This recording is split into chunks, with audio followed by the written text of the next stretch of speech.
The morning sun cast long shadows across Kensington Palace Gardens when 9-year-old Princess Charlotte skipped along the cobblestone path, her bright laughter echoing through the air.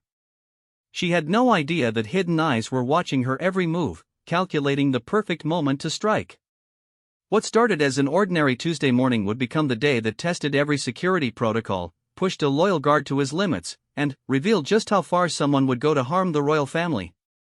In the world of royalty, danger lurks behind every smile, every public appearance, every moment of seeming normalcy. For Princess Charlotte, the third in line to the throne, this reality was about to become terrifyingly real. The question wasn't if something would happen, but when, and whether the people sworn to protect her would be enough to keep her safe. This is the true story of courage, quick thinking, and the split-second decisions that can mean the difference between safety and catastrophe. It's about a little girl who just wanted to play, and the guardian angel who refused to let anything happen to her on his watch. Tuesday morning arrived at Kensington Palace with the kind of golden sunshine that made everything look like a painting. Princess Charlotte woke up with excitement bubbling in her chest because today was special. Her mother, Catherine, had promised to take her to the small private garden behind the palace where they could pick flowers for the dinner table. At 9 years old, Charlotte loved these simple moments with her mother, away from the cameras and the constant attention that came with being a princess. Detective Sergeant James Mitchell had been assigned to Princess Charlotte's security detail for almost 2 years now. He was 34 years old, with sharp green eyes and the kind of calm presence that made people feel safe without even realizing why. James had served in the military before joining the Royal Protection Team, and he took his job more seriously than most people took their own lives. To him, Princess Charlotte wasn't just a royal duty, she was a bright, funny little girl who deserved to grow up without fear. That morning, James arrived at the palace at 6 o'clock, 2 hours before his official shift began. He always came early to review the day's schedule, check security reports, and walk through the areas where the princess would be spending her time. It was a habit that had served him well, and today would prove no different. As he reviewed the morning plans, everything seemed routine. Princess Charlotte would have breakfast with her family, spend time in the garden with her mother, and then have her tutoring session in the afternoon. The first sign that something was wrong came at 7:30 in the morning. James was doing his usual security sweep of the garden area when he noticed something that made his trained eye pause. Near the back fence, there were footprints in the soft earth that hadn't been there the day before. They were adult-sized footprints, leading from the fence toward the main garden area where Princess Charlotte would be playing in just a few hours. James immediately called for backup and began a more thorough investigation of the area. What he found made his blood run cold. Hidden behind a large rose bush, someone had left a small device that looked suspiciously like a listening device. It was positioned perfectly to pick up conversations from the garden seating area where the royal family often relaxed. James carefully photographed the device and called for the bomb disposal team, even though his instincts told him this wasn't an explosive device. While waiting for the technical team to arrive, James expanded his search of the garden perimeter. Years of military training had taught him that where there was one security breach, there were often others. His suspicions proved correct when he discovered that a section of the back fence had been carefully cut and then disguised to look intact. Someone had been planning this intrusion for some time, and they had done their homework about the palace security routines. The bomb disposal team arrived within 20 minutes and quickly confirmed that the device was indeed a sophisticated listening device, not a bomb. However, this news didn't make James feel any better. If someone was going to such lengths to spy on the royal family, it meant they were planning something bigger. The listening device was just the beginning. James immediately contacted his supervisor, Chief Inspector Sarah Williams, who had been leading royal security for over 15 years. Sarah was a woman who had seen every kind of threat imaginable, from harmless fans to dangerous stalkers to international security risks. When James described what he had found, she didn't hesitate for even a second. "Cancel all outdoor activities for Princess Charlotte today," Sarah ordered. "We're treating this as a credible threat until we know more. I want a full sweep of the entire palace grounds, and I want to know everything about who had access to that area in the past week." But there was a problem with canceling the garden visit. Princess Charlotte had been looking forward to this special time with her mother for weeks. Catherine, the Princess of Wales, had specifically cleared her morning schedule to spend this time with her daughter. Breaking this promise to a 9-year-old would not only disappoint Charlotte, but it would also send a message throughout the palace that the security situation was more serious than anyone wanted to admit. James found himself in an impossible position. His job was to keep Princess Charlotte safe, but he also understood how important these normal family moments were for a little girl who lived most of her life under intense scrutiny. He made a decision that would later be called either brilliant or reckless, depending on who was telling the story. Instead of canceling the garden visit entirely, James proposed a compromise. He would personally oversee every aspect of Princess Charlotte's time in the garden. Additional security officers would be positioned around the perimeter, but they would be hidden from view so that Charlotte and her mother could still enjoy their special morning together. It was a calculated risk, but James believed that with proper precautions, they could keep the princess safe while still allowing her to have this important time with her mother. Chief Inspector Williams was initially hesitant about this plan. Every instinct in her experienced mind told her to lock down the palace and keep everyone inside until they could identify and neutralize the threat. But she also knew James well enough to trust his judgment.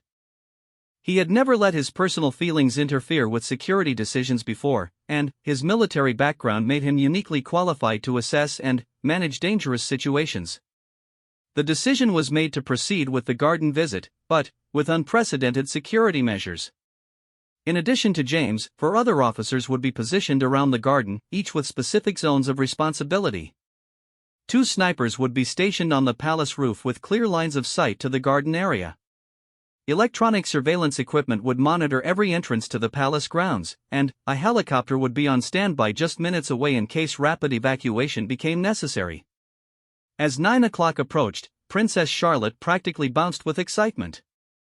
She had chosen her favorite blue dress for the occasion and had even prepared a list of flowers she wanted to pick for the dinner arrangement. Catherine smiled at her daughter's enthusiasm, completely unaware of the security drama that had been unfolding around them for the past 2 hours. James positioned himself near the garden entrance, from where he could observe both Princess Charlotte and the surrounding area. His earpiece crackled with regular updates from the other security officers, all reporting that their zones were clear. The helicopter pilot confirmed he was airborne and circling at a safe distance. Everything seemed to be under control. Princess Charlotte and her mother walked into the garden at exactly 9:15, and, for a few beautiful minutes, everything seemed perfect. Charlotte ran from flowerbed to flowerbed, carefully selecting the prettiest blooms while chattering excitedly about which colors would look best together. Catherine followed behind her, genuinely enjoying this rare moment of normalcy with her daughter. James watched from his position, his trained eyes constantly scanning the area while part of his attention remained focused on the happy scene unfolding before him. Princess Charlotte's laughter filled the air as she discovered a particularly beautiful rose that was exactly the right shade of pink. It was the kind of moment that reminded James why his job was so important. This little girl deserved to have these precious memories with her mother, free from fear and worry. But James's peaceful observation was interrupted by a voice in his earpiece that made his heart skip a beat. Officer David Peterson, who was monitoring the north perimeter, reported movement in the wooded area beyond the palace grounds. Someone was definitely out there, and they appeared to be moving toward the palace fence. James immediately signaled to Catherine, using a subtle hand gesture that they had practiced many times.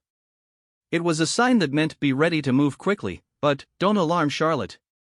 Catherine, who had been briefed on basic security protocols, smoothly guided Charlotte toward a flowerbed that was closer to the palace building and farther from the perimeter fence. The next few minutes felt like hours to James as he coordinated with his team to track the movement outside the fence. Officer Peterson reported that he could see at least 2 figures moving through the trees, and they appeared to be carrying equipment of some kind. The helicopter pilot confirmed the sighting and reported that the figures seemed to be setting up some kind of device near the fence line.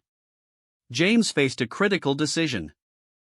He could immediately evacuate Princess Charlotte and her mother to safety inside the palace, which would be the safest option but would also alert any potential threats that they had been detected.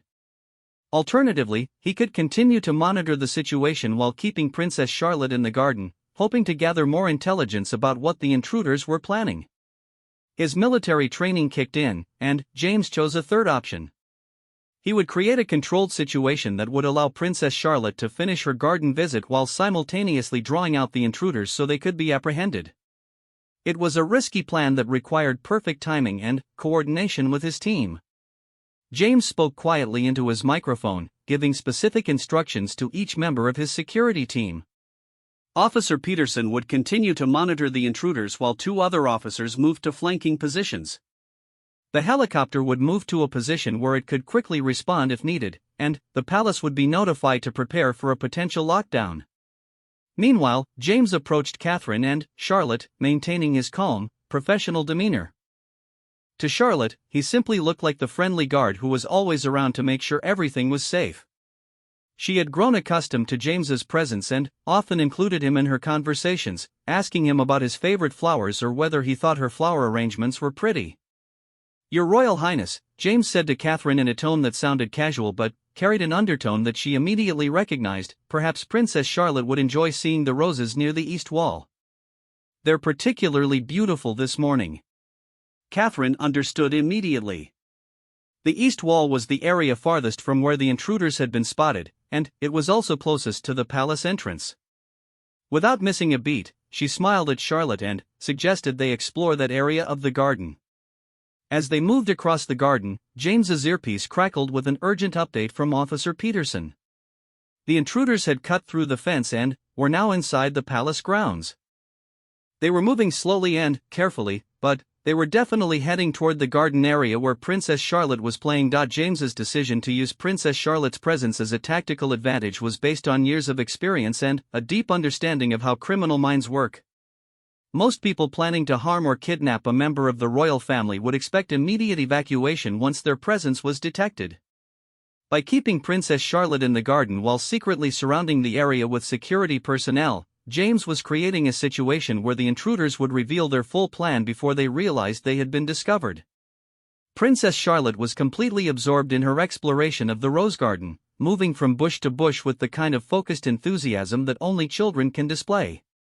She had found a particularly beautiful red rose that she was convinced would be perfect for her father's study, and she was carefully explaining to James why this specific flower was better than all the others.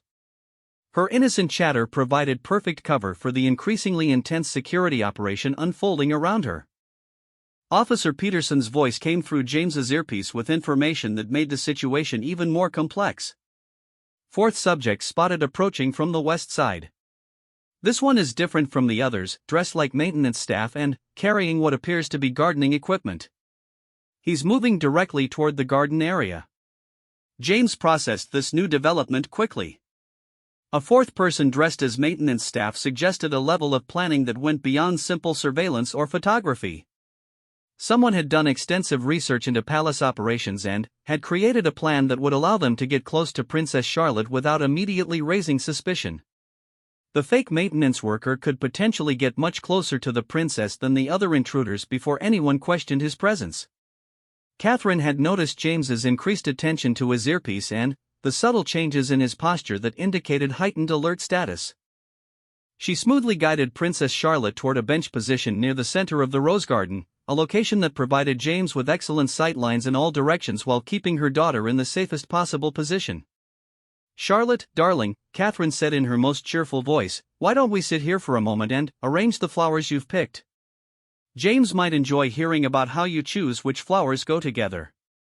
Princess Charlotte was delighted by this suggestion.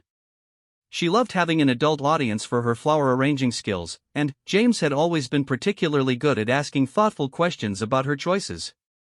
She settled onto the bench next to her mother and began laying out the flowers she had collected, explaining her color coordination theories with the seriousness of a professional florist. While Princess Charlotte arranged flowers, James was coordinating what would later be called one of the most complex royal security operations ever conducted on palace grounds. He had 8 officers positioned around the garden perimeter, 2 snipers on the palace roof, a helicopter circling overhead, and backup teams standing by inside the palace. All of this was happening while a 9-year-old princess sat 30 feet away, completely unaware that she was at the center of a potential international incident. The fake maintenance worker had entered the garden area and was making a show of trimming bushes while gradually working his way closer to where Princess Charlotte was sitting. James could see that the man was carrying legitimate gardening tools, but something about his movements suggested he was much more interested in observing the princess than in actually maintaining the plants. Officer Johnson, who had the best view of the maintenance worker, provided a crucial observation. "Subject's gardening technique is completely wrong. He's holding the pruning shears like someone who's never used them before, and he's cutting healthy growth instead of dead branches. This guy is definitely not a real gardener." James made another split-second decision that demonstrated his ability to think several moves ahead. Instead of confronting the fake maintenance worker immediately, he chose to let the man continue his charade while secretly recording his activities and gathering information about his associates. The more intelligence they could gather about this operation, the better chance they would have of identifying and stopping any future attempts. Princess Charlotte had finished arranging her flowers and was now asking James if he thought her father would like the color combination she had chosen. Her genuine concern about pleasing her father with her flower arrangement was both touching and heartbreaking, given that she had no idea she was sitting in the middle of a security crisis that could change her life forever. "I think your father will absolutely love those flowers, Princess Charlotte," James replied with complete honesty. "You have a wonderful eye for colors, and the way you've arranged them shows real artistic talent." As James spoke with Princess Charlotte, he was also listening to a steady stream of updates through his earpiece. The three original intruders were still positioned around the garden perimeter, apparently waiting for some kind of signal from the fake maintenance worker. The helicopter pilot reported seeing a suspicious van parked about half a mile from the palace, with at least 2 more individuals visible inside.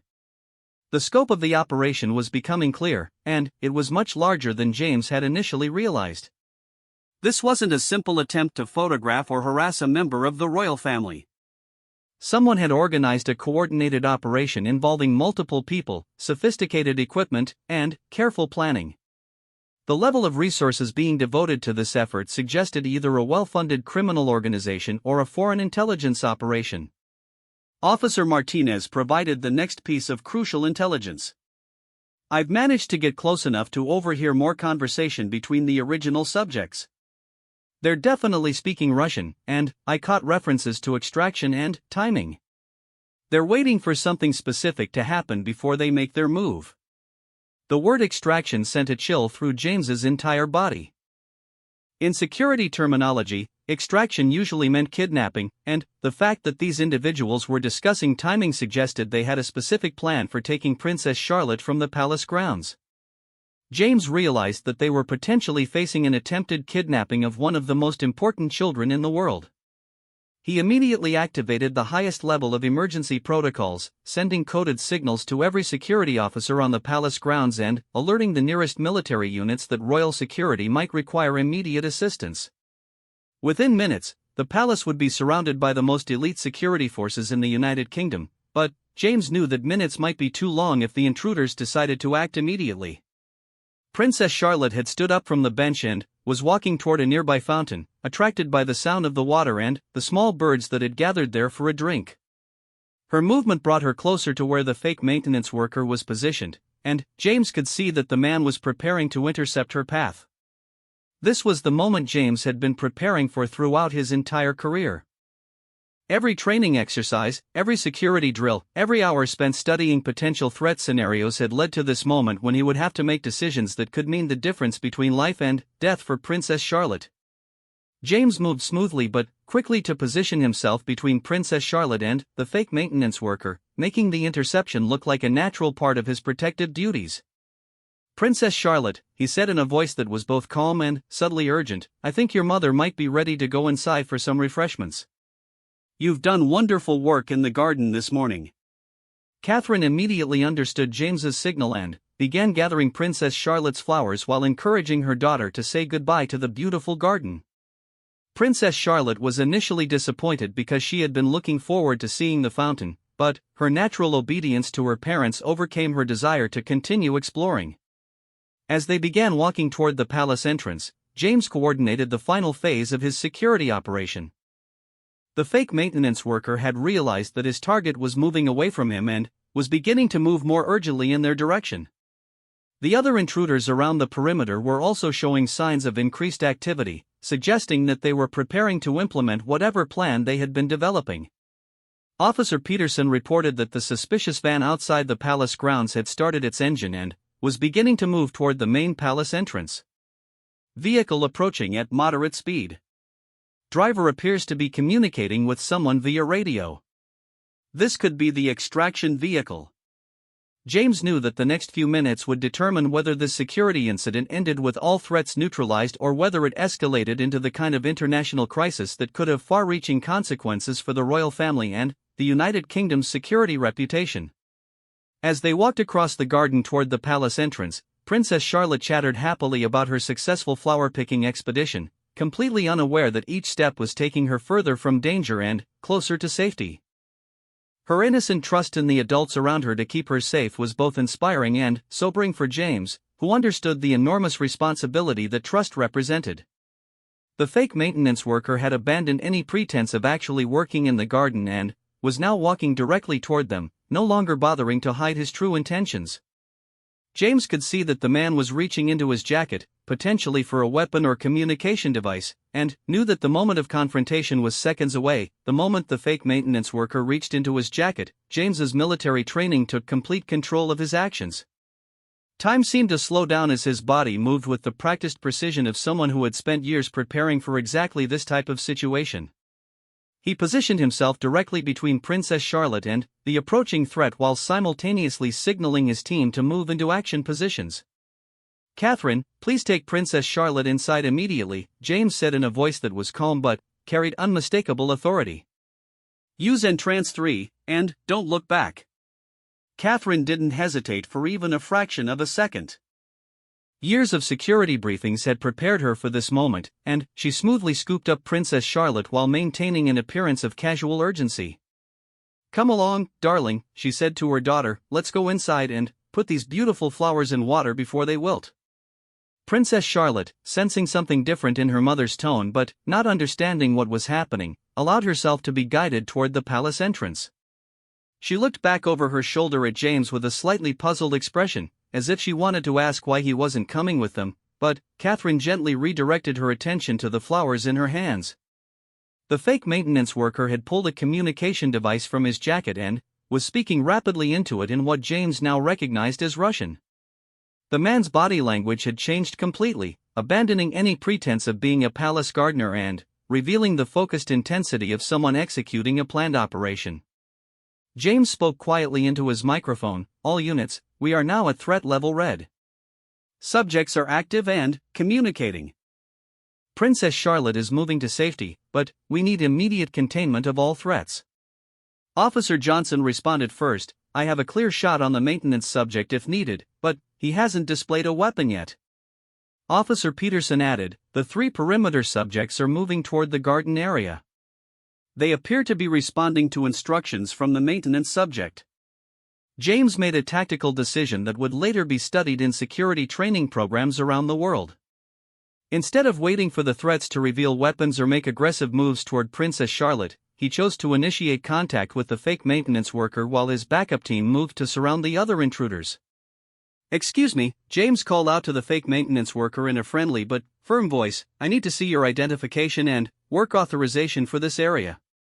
The man stopped moving and turned to face James directly.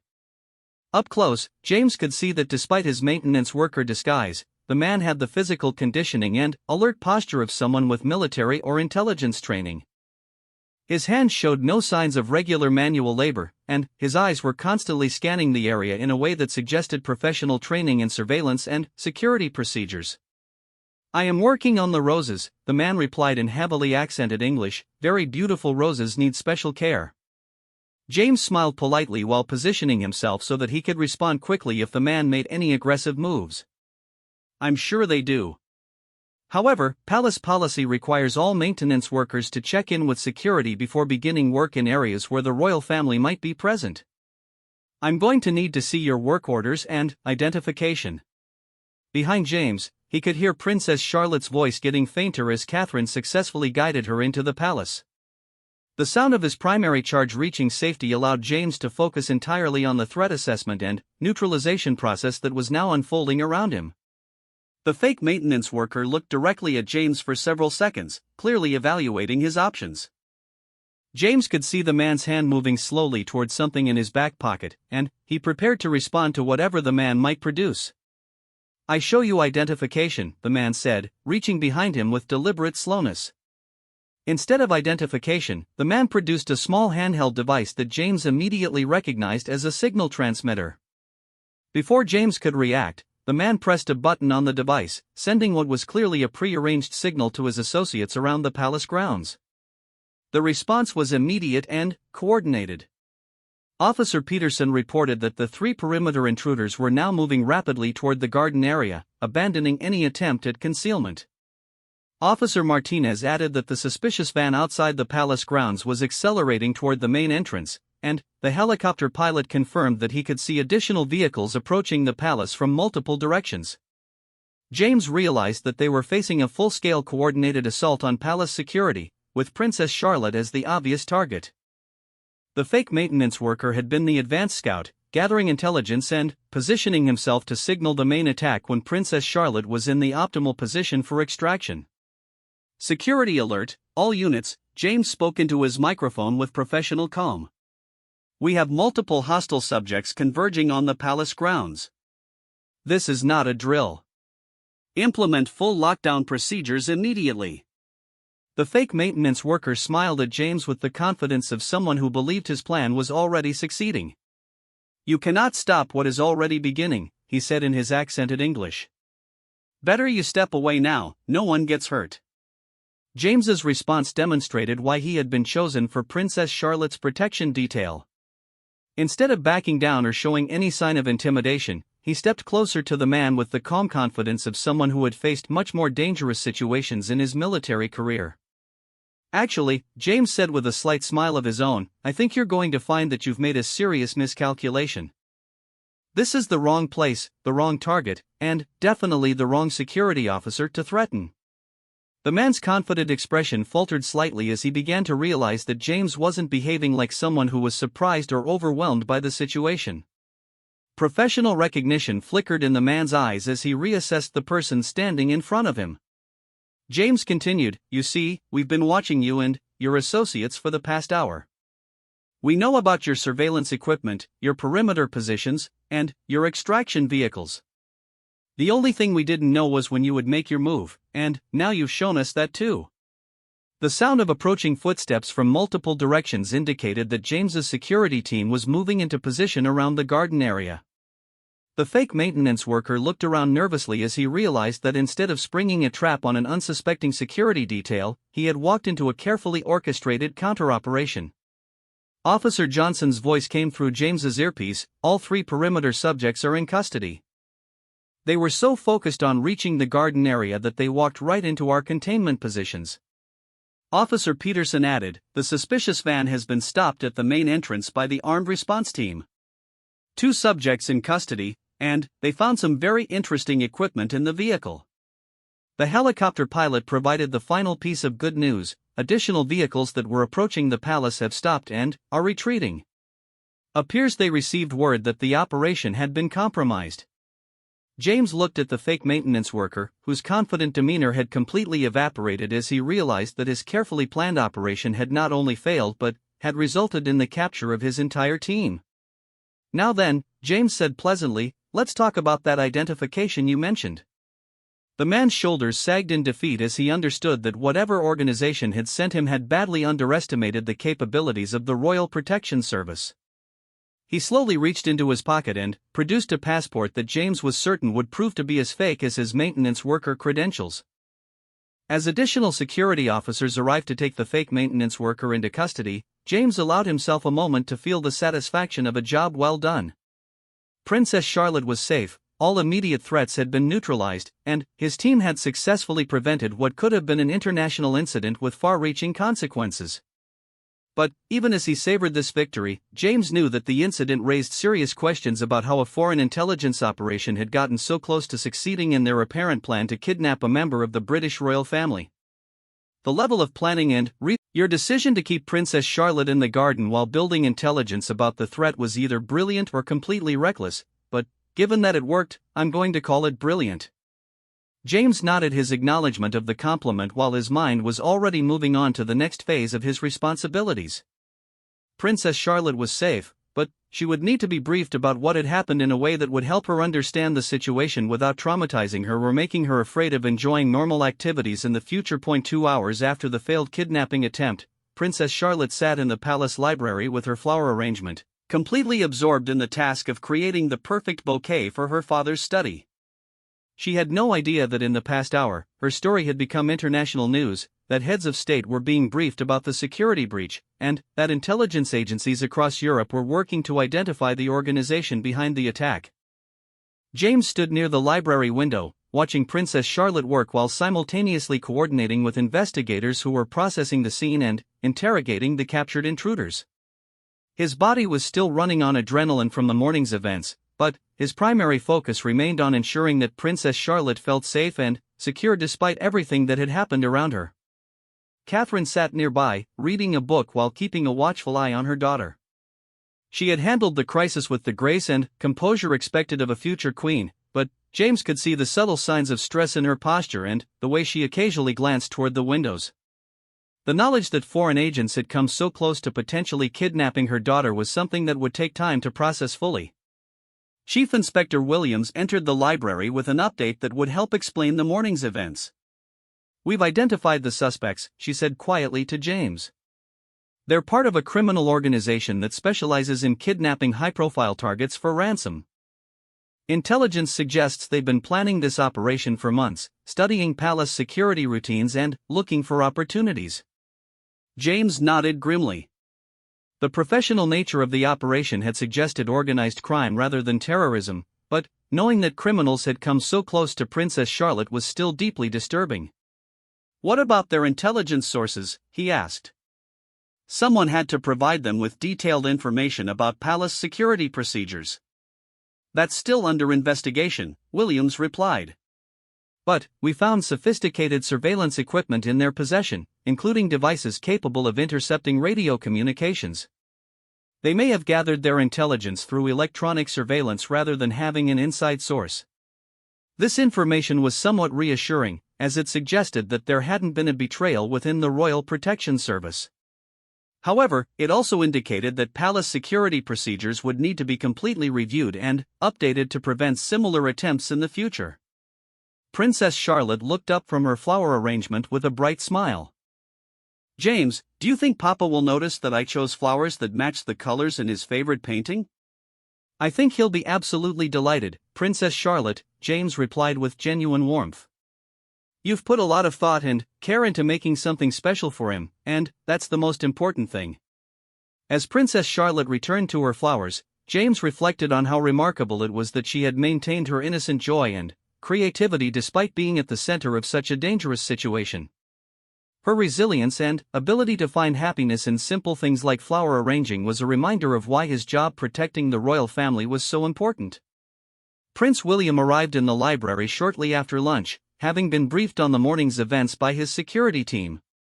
His expression showed a mixture of gratitude toward James and his team, anger about the threat to his daughter, and determination to ensure that such an incident never happened again. "Princess Charlotte," he said as he approached his daughter's workspace, "I understand you've been creating something special for me this morning." Charlotte's face lit up with excitement as she showed her father the flower arrangement she had been perfecting. "I picked all of these myself in the garden, and I arranged them to match the colors in your painting. James helped me choose the best ones." William examined the flower arrangement with the seriousness it deserved, praising each color choice and asking thoughtful questions about Charlotte's artistic decisions. To any observer, it would have looked like a normal father-daughter interaction, with no indication of the drama that had unfolded around them earlier that morning. After spending time with Princess Charlotte, William approached James privately. "I want to thank you," he said quietly, "not just for keeping Charlotte safe, but for making sure she could still have a normal morning despite everything that was happening around her. That took exceptional judgment and skill." James appreciated the recognition, but he also knew that the morning's success had been the result of teamwork rather than individual heroics. Your Royal Highness, Princess Charlotte's safety was ensured by the entire security team working together. I'm just grateful that we were able to resolve the situation without any harm coming to her. Still, William continued, the decisions you made about keeping her in the garden while building intelligence about the threat showed remarkable tactical thinking. You managed to protect her while also gathering the information we needed to prevent future attempts. The investigation into the kidnapping attempt would continue for weeks, eventually revealing connections to other criminal organizations and leading to additional arrests across Europe.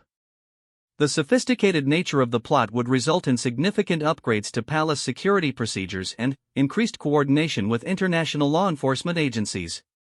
For Princess Charlotte, however, the day would be remembered not for the danger she never knew she was in, but for the beautiful morning she spent in the garden with her mother, picking flowers and creating art.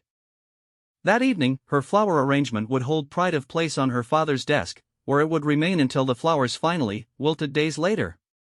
James would continue serving on Princess Charlotte's protection detail for several more years, during which time no other serious threats would materialize. The morning's events would become a case study in royal protection services around the world, demonstrating how proper training, quick thinking, and coordinated teamwork could prevent even the most sophisticated attempts to harm members of the royal family. The fake maintenance worker and his associates would eventually be convicted and sentenced to lengthy prison terms.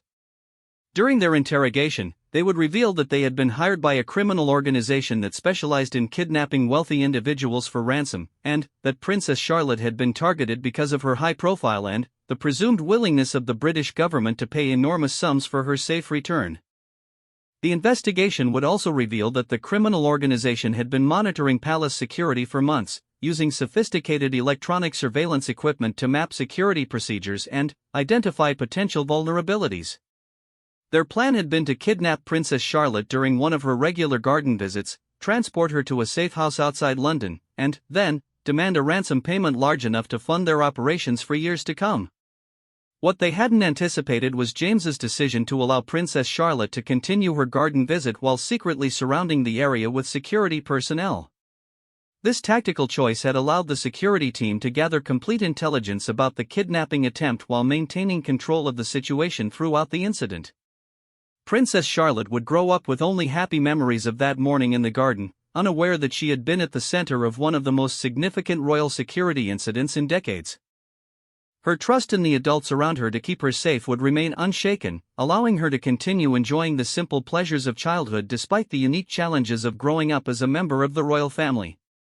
James would often think about that morning in the years that followed, particularly about the moment when he had to decide whether to evacuate Princess Charlotte immediately or use her presence to gather intelligence about the threat.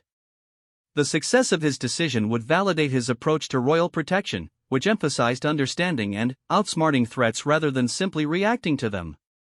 The flower arrangement that Princess Charlotte created that morning would be pressed and preserved, eventually becoming part of a private family collection of meaningful mementos. Years later, when she was old enough to understand what had really happened that day, Princess Charlotte would learn that her innocent joy in creating something beautiful for her father had provided the perfect cover for one of the most successful royal protection operations in British history.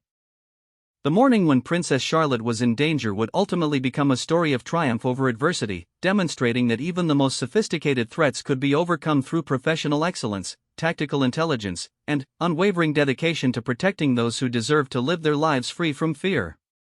It was a reminder that behind the pageantry and tradition of the royal family, there are ordinary people who deserve extraordinary protection, and professionals like James who dedicate their lives to providing that protection with skill, courage, and honor.